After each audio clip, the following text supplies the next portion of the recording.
Stop scrolling. Yeah, you. The one staring at this screen like you're waiting for something to happen, while pretending you don't already know there's something inside you that refuses to stay asleep. Maybe that's why you're here. Not because the algorithm is some mystical fortune teller, but because every now and then a message lands at exactly the moment your mind is finally ready to hear it. Funny how that works. You can spend hours consuming noise, watching other people live, other people win, other people fail. Other people become everything you keep telling yourself you're going to become someday. And then suddenly you encounter something that makes you uncomfortable because it sounds a little too familiar. Maybe you've been feeling stuck. Maybe you've been pretending you're satisfied when you're not. Maybe you've been waiting for permission to change your life, as if somebody important is going to knock on your door and officially announce, "Congratulations, you're allowed to become more."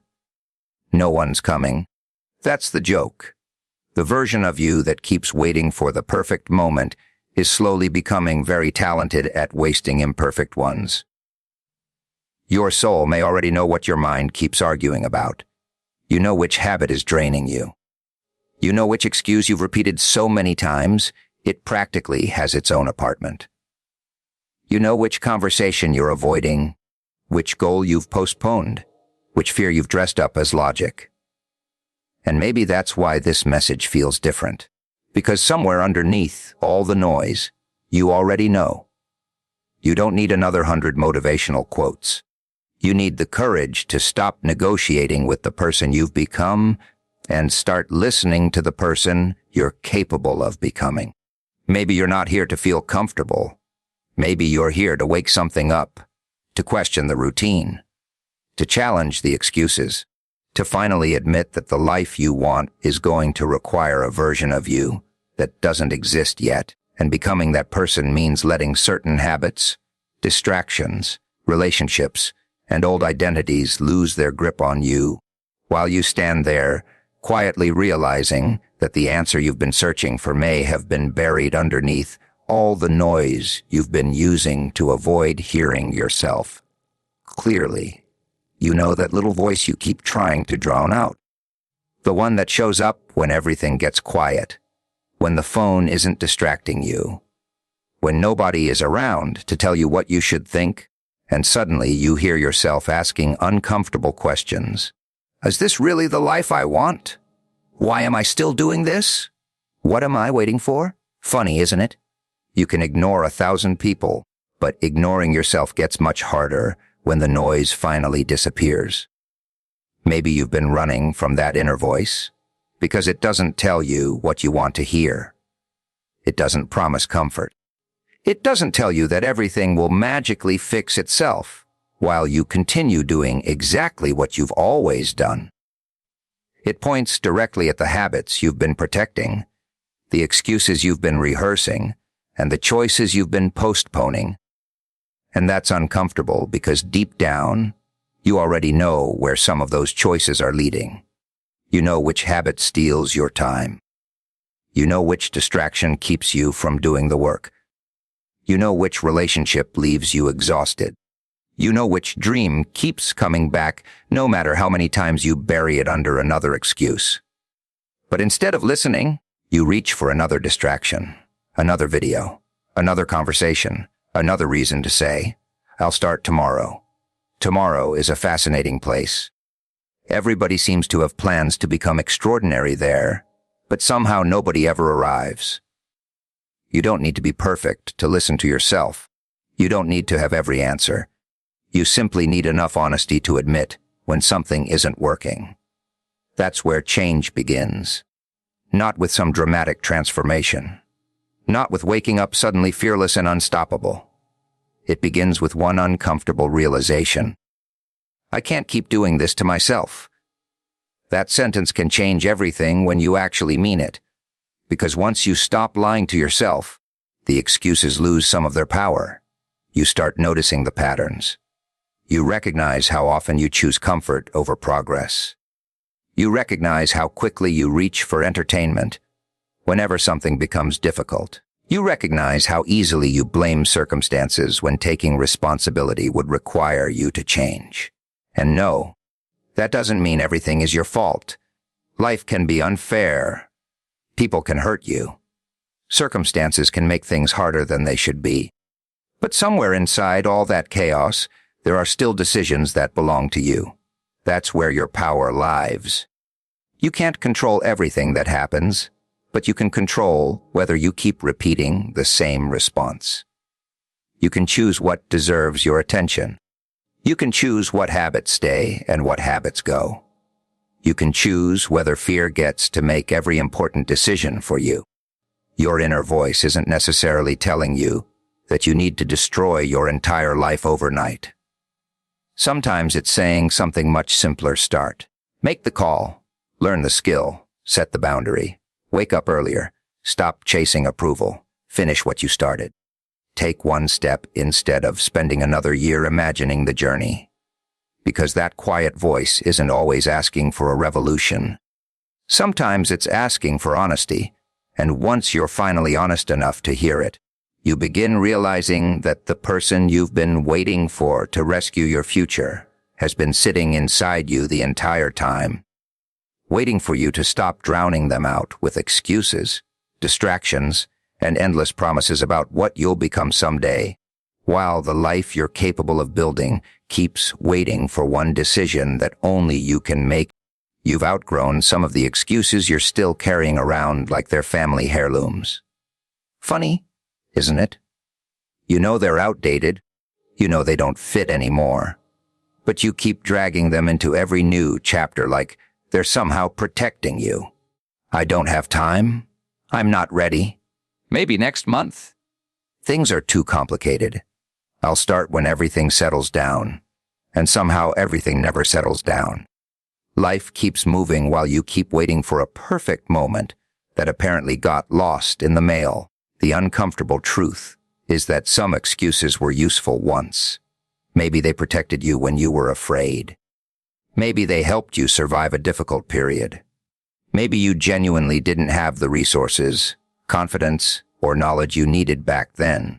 But an excuse that once protected you can eventually become the cage that keeps you stuck. That's why you have to examine your reasons honestly. Not to shame yourself, but to find out whether they're still true. Maybe you really don't have 3 hours every day, but you have 20 minutes. Maybe you don't know everything you need to know, but you can learn one thing today. Maybe you're afraid of failing, but you're already paying a price by refusing to try. Maybe you keep saying you're waiting for motivation, when what you really need is a routine. Motivation is a wonderful little creature when it shows up, but you can't build your entire future around its schedule. Some days you'll feel inspired. Some days you'll feel like doing absolutely nothing, except staring at the ceiling and questioning every decision you've ever made. Welcome to being human. Discipline matters because it carries you on the days motivation decides to take a vacation. And here's where you need to be careful. Don't replace one excuse with another form of perfectionism. If I can't do it perfectly, there's no point. That's just procrastination wearing a suit. Start badly. Start small. Start before you're ready. Your first attempt is supposed to be messy. Your first video may be awkward. Your first business idea may need fixing. Your first workout may feel ridiculous. Your first boundary may make people uncomfortable. That's normal. You don't become capable by waiting until you feel capable. You become capable by practicing while you're still uncertain. The excuses become weaker every time you take action despite them. You don't need to destroy every fear before moving forward. You need to stop treating fear like an instruction. Fear can sit in the passenger seat. It doesn't get to drive. And when you start identifying the excuses that keep repeating, you'll notice something interesting. They often protect you from short-term discomfort while creating long-term frustration. Avoiding the difficult conversation feels good today, but creates more tension tomorrow. Skipping the work feels comfortable tonight, but creates anxiety later. Staying in the familiar feels safe until you realize years have passed and you're still standing in the same place. That's the trade you're making every time you choose comfort automatically. So ask yourself a brutally simple question. Is this reason actually stopping me, or am I using it to stop myself? You might not like the answer. Good. Discomfort can be useful when it leads to clarity. You don't need to hate yourself for the time you've wasted. You need to stop wasting more of it. The past can explain your patterns, but it doesn't have to become their permanent excuse. You can acknowledge what happened, learn from it, and still decide that today is the day you stop carrying reasons that no longer belong to the person you're becoming, replacing old excuses with small actions, honest decisions, and enough discipline to prove to yourself that the future doesn't have to repeat the patterns of the past. While every excuse you finally release creates a little more space for the person you've been trying to become all along, waiting for permission is one of the most expensive habits you can develop, because it feels harmless while quietly stealing years from you. You keep telling yourself that someone will eventually notice your potential, give you the approval you need, open the right door, or tell you that now is the perfect time to begin. Cute little fantasy. But life doesn't usually send invitations. Nobody is coming to your house with a golden envelope saying, "Congratulations, you are officially allowed to change." You have to decide.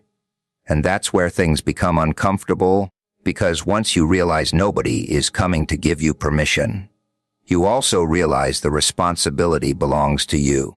You can't keep blaming the audience when you're the one holding the pen. Maybe you're waiting for your family to understand. Maybe you're waiting for your friends to support your decision. Maybe you're waiting until your finances improve, until your confidence gets stronger, until you know exactly what you're doing. Those things can matter, absolutely, but sometimes waiting becomes a beautiful word for fear. It sounds responsible. It sounds intelligent. It sounds like you're carefully preparing, when underneath it all you're simply terrified of discovering what happens if you actually try. And here's the uncomfortable truth. You might fail. Wonderful. Failure is not a criminal record. You don't get arrested for trying something and discovering that your first attempt wasn't brilliant. You adjust. You learn. You try again. That's how people become capable.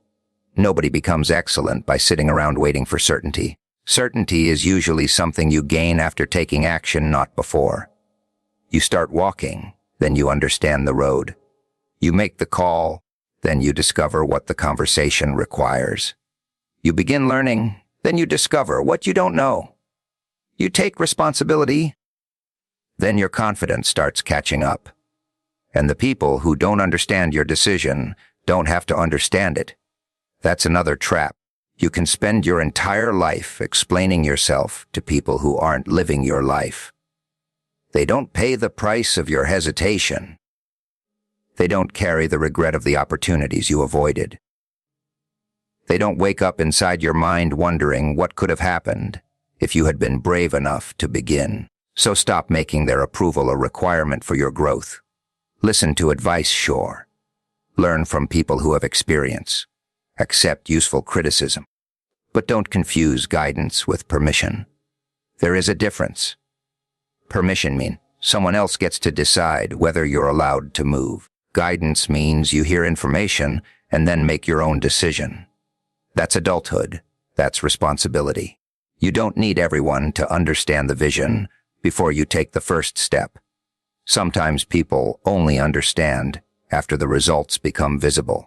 And that's fine. Let them catch up. You don't have to drag everyone into your future before you've even built it. Start quietly if you need to. Build the habit. Learn the skill. Save the money. Write the plan. Make the first uncomfortable move. You don't need a dramatic announcement. You need evidence that you're serious, and the best evidence is action repeated long enough to become a pattern. Every time you act without waiting for approval, you teach yourself something important. Your life belongs to you. Every small decision strengthens that belief. Every completed task becomes another piece of evidence. Every boundary you hold becomes another reminder that you can trust yourself. Eventually, you stop asking whether you're allowed to become different and start asking what needs to happen next. Because the permission you were desperately waiting for was never supposed to come from somebody else. It was supposed to come from the moment you finally decided that your future deserved more authority over your choices than your fear, your doubts, or the opinions of people who were never going to live the consequences of your hesitation. Comfort is a funny little trap because it rarely looks dangerous while you're inside it. It feels safe, familiar, predictable. You know what tomorrow will look like because tomorrow looks suspiciously like yesterday. Same routines, same distractions, same conversations, same excuses, same promises that you'll change when the timing feels right. And that's the joke. Nothing feels wrong enough to force you out, but nothing feels right enough to make you satisfied. So you stay. You call it patience. You call it being realistic. You call it waiting for the right opportunity. Meanwhile, your potential is sitting in the corner wondering how long you're planning to keep it unemployed. Growth doesn't usually feel comfortable in the beginning because you're asking yourself to do things you've never done before. You're learning new skills, setting boundaries, taking risks, facing rejection, waking up earlier, focusing longer, and saying no to distractions that used to control your attention. Of course, it feels uncomfortable. Your brain likes familiar patterns because familiar patterns require less energy. That's why you can spend hours scrolling without thinking, but struggle to concentrate for 30 minutes on something that actually matters. The easy thing gives you immediate reward. The meaningful thing usually asks for patience. And that's where your choices start shaping your future. You don't have to abandon everything comfortable. Rest matters. Enjoyment matters. Relationships matter. The problem begins when comfort becomes your default answer to every challenge. You feel nervous, so you avoid it. You feel tired, so you quit. You feel uncertain, so you postpone. You experience rejection, so you stop trying. Eventually, your comfort zone becomes less like a home and more like a locked room you decorated yourself. The way out is not some massive heroic transformation. It's small acts of courage repeated until they become normal. Make the difficult phone call. Spend an hour learning instead of scrolling. Go for the walk when you'd rather stay in bed. Apply for the opportunity even if you're not certain you'll get it. Say no when your boundaries are being ignored. Finish the task you keep postponing. These actions may look tiny, but they change your relationship with discomfort. You begin realizing that discomfort isn't automatically danger. Sometimes it's simply evidence that you're growing. And once you understand that, you stop running every time something feels unfamiliar. You start asking a better question. What can this discomfort teach me? Maybe it teaches patience. Maybe it teaches discipline. Maybe it shows you that you're capable of more than you assumed. Maybe it exposes a weakness that you can finally work on. That's valuable information. Growth isn't about becoming fearless. It's about becoming willing. Willing to be awkward. Willing to be a beginner. Willing to make mistakes. Willing to hear no. Willing to look foolish for a while. Because here's the secret nobody likes to advertise. Everyone who is good at something once looked terrible doing it. Every confident speaker once stumbled over words. Every successful business owner once had an idea that failed. Every disciplined person once had to fight the urge to quit. The difference is that they stayed in the uncomfortable learning phase long enough for competence to arrive. So don't wait until growth feels comfortable before you begin. Begin while it feels strange. Begin while your confidence is incomplete. Begin while you still have questions. Let yourself be a beginner without turning that into an insult. The person you're becoming is built through those awkward repetitions, those early failures, those uncomfortable decisions, and those moments when you choose long-term progress over short-term relief. While the old version of you keeps whispering that familiar is safer and the new version quietly discovers that sometimes the safest thing you can do for your future is finally become brave enough to leave the place where nothing is changing, even if the first few steps feel uncertain, inconvenient, uncomfortable, and completely unfamiliar, because that's where the next version of your life begins taking shape, one uncomfortable decision at a time, while the comfort you once protected so carefully starts looking less like safety and more like the place you were simply too afraid to leave. Awareness is nice, sweetheart, but awareness without action is just another form of entertainment. You can understand exactly what needs to change and still wake up tomorrow doing the same thing. You can recognize the habit that's destroying your focus, identify the relationship that's draining you, admit that you're wasting your potential, and then somehow spend another 3 hours scrolling through a screen while telling yourself you're thinking about it. Brilliant strategy. The problem isn't always that you don't know what to do. Sometimes you know exactly what to do, and you're simply waiting for the feeling to arrive before you do it. You're waiting to feel motivated. You're waiting to feel confident. You're waiting to feel ready. You're waiting for fear to disappear. But action rarely works that way. You move first, and the confidence often arrives later. You begin first, and clarity starts appearing along the road. You take the first uncomfortable step, and suddenly the giant problem in your head becomes a collection of smaller problems you can actually handle. That's why you have to turn awareness into behavior. If you know you need discipline, create a routine that requires discipline. If you know your phone steals your attention, put it somewhere you can't reach every 5 minutes. If you know a certain environment keeps pulling you backward, change the environment. If you know a goal matters, give it a specific place in your schedule instead of keeping it as a vague promise called someday. Someday is where dreams go when nobody gives them a deadline. And don't make the mistake of believing action has to be dramatic. You don't need to rebuild your entire life before breakfast. Start with something small enough that you can't hide behind complexity.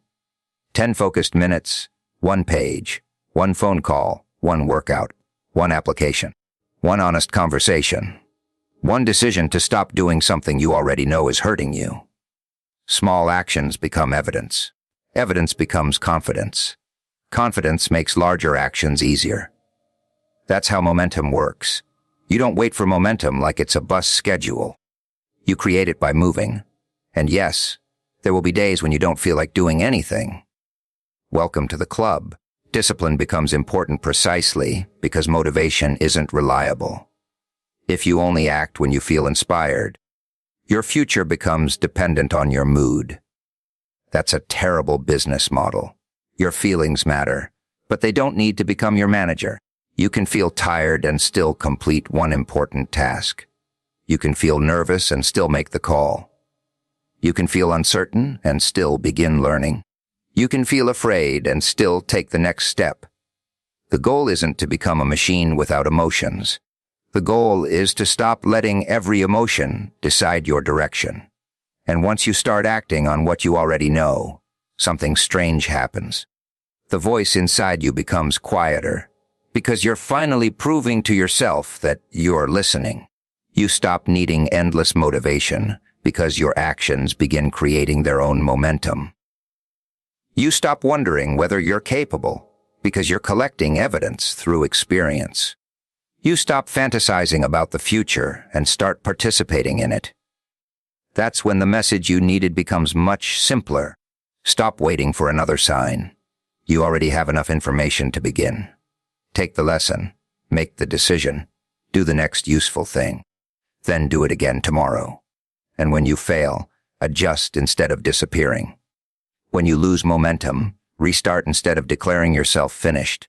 When fear appears, acknowledge it without handing it the steering wheel.